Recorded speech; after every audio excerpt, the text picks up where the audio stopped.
This is Elon Musk sitting down with BBC reporter. I think his name is James Clayton. And it starts with the BBC guy interviewing Elon. It flips very quickly. They're doing Twitter Spaces at the same time. Smart on Elon Musk's side, so they can't cut and not play all the clips. Here's Musk and Clayton. Content you don't like or hateful? What do you mean to describe a hateful thing? Yeah, I mean, just content that will solicit a reaction, something that may include something that is slightly racist or slightly sexist, those kinds of things. So you think if something is slightly sexist, it should be banned? No, is that what you're saying? I'm not saying anything. I'm saying. Well, I'm just curious. I'm trying to understand what you mean by hateful content, and I'm asking for specific examples. And you just said that if something is slightly sexist, that's hateful content. Does that mean that it should be banned? Well, you've asked me whether my feed, whether it's got less or more. I'd say it's got slightly more. That's why I'm asking for examples.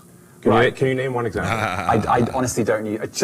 Honestly, I don't. You can't name a single example. I'll tell you why. Because I don't actually use that for you feed anymore. Because I just don't particularly like it. But you said actually, a lot of people are quite similar. I only look at hang on a second. following. You said you've seen more hateful content, but you can't name a single example, not even one. I'm not sure I've used that feed for the last 3 or 4 weeks. And then how did you see the hateful content? Because I've been using Twitter since you've taken it over for the last 6 months. Okay, so then you must have at some point seen for you hateful content. I'm asking for one example. Right. And you can't give a single one. And I'm saying. Then I say, sir, that you don't know what you're talking about. Really? Yes, because you can't give me a single example of hateful content, not even one tweet.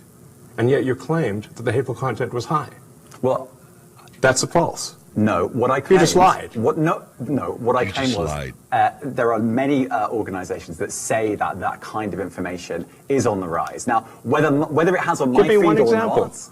I mean, right, and literally if you look at something one. like the Strategic Dialogue Institute in the UK, they will say that. So look, people will say all sorts of nonsense. I'm literally asking for a single example, and you can't name one. Right, and as I already said, I don't use that feed. But then how would you know? I don't think this is getting anywhere. You literally said you experienced more hateful content, and then couldn't name a single example. Right, and as I said, that's absurd. I haven't actually looked at that feed. Then how would you know this hateful content? Because I'm saying that's what I saw a few weeks ago.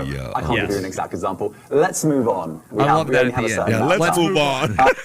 Let's move on. So you get knocked out, and you're like, hey, let's go ahead and let's end this fight. Now that I'm on the canvas, no, that's the dissection of a media talking point in real time. It was pretty amazing to see. My reaction is, one, you kind of hinted at this before. I don't know why any person would agree to anything that is not going to be aired in its entirety who is in a prominent position. In other words, if you want to interview me, that's fine. The whole thing has to air.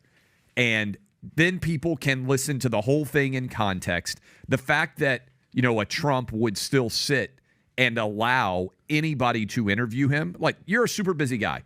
And I would say the same thing to DeSantis or anybody else. You want me for an hour? Boom. We're talking for the entire hour, and it all goes public. And I'm bringing my own crew to record it, because if you try to cut and paste what I said, I won't allow that. And I think this is what you get. I think that's what people crave, that authenticity, because so much of what we are marinated in on a day-to-day basis is total bullshit. And people cut through it, and they recognize it. The left is much better at molding words for political purposes than we are. They're constantly changing and policing language to that end. When they say hateful, what they want is for people to think that they're talking about hate speech. And what they really mean by hateful is anything that I don't like, anything that bothers me, anything that challenges my assumptions. I'm going to label that hateful, and then have in the minds of a lot of people some association with, oh, it must be like really ugly, racist, sexist, that's hateful. No, I mean, saying like maybe we should actually enforce immigration law at the U.S.-Mexico border, like that they would consider to be utterly hateful. I mean, there are things that they would put in that bucket that I think no normal person would ever consider to be hateful, but that's the whole point. They want to be able to control I think there was one word that journalist used that completely ruined his argument, as when he started using the word, well, slightly misogynistic, slightly transphobic. He's like, so now slightly is hateful.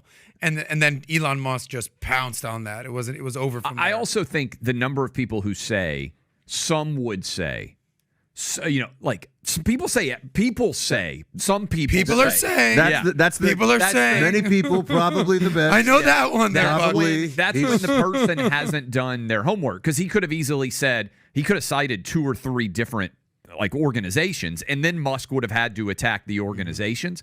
But when he doesn't have any basis whatsoever, and he's just kind of relying on that ephemeral, some people say, many would say, it's evident that he hasn't done his homework. And you guys well know this. There's a lot of really lazy and dumb journalists, and they get credit for being way smarter than they actually are because most people won't go after them.